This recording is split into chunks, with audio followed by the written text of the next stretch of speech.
How much of Gaza has Israel destroyed? The Israel Defense Forces have now started their latest offensive on Gaza City. For Palestinians there and across the Strip, the land is now almost entirely uninhabitable. Almost all of Gaza is either controlled by the Israeli military or subject to its evacuation warnings. Most of the remaining population now lives within this small area. Much of Gaza has been flattened. Satellite imagery reveals the scale of the destruction. A UN agency identified damage to more than 190,000 buildings. That's 70% of Gaza's pre-war structures. This destruction has left vast amounts of rubble across Gaza, an estimated 53.5 million tons. The World Bank reckons all this translates to roughly 300,000 homes damaged or destroyed.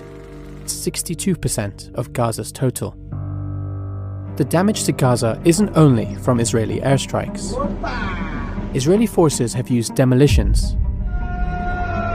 and bulldozers to destroy residential areas. The IDF has said it only destroys buildings out of military necessity in its fight against Hamas. But there is ample evidence to suggest otherwise. One objective appears to be to create a military buffer zone along Gaza's border. These videos were posted on social media by an IDF soldier. They show the controlled destruction of entire neighborhoods. They were reportedly taken in Isarel, a town in southern Gaza. By July 2025, it was completely flattened. If a permanent buffer zone is created and residents are unable to return, Israel's actions would amount to ethnic cleansing. Prime Minister Benjamin Netanyahu has said it is not Israel's policy to settle Gaza. We don't want to stay in Gaza, that's not our purpose. But some of the Prime Minister's powerful allies have not hidden their desire to ethnically cleanse the territory.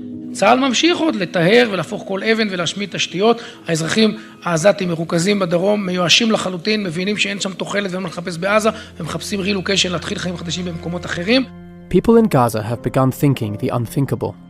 A survey conducted in May by a leading Palestinian pollster found that 43% of residents would be willing to emigrate at the end of the war. That's striking because Palestinians have a well-grounded fear that if they do manage to leave, Israel will never let them return. Israel's actions in Gaza are leaving Palestinians there with an impossible choice: be forced out or fight to survive in a place that's almost entirely uninhabitable.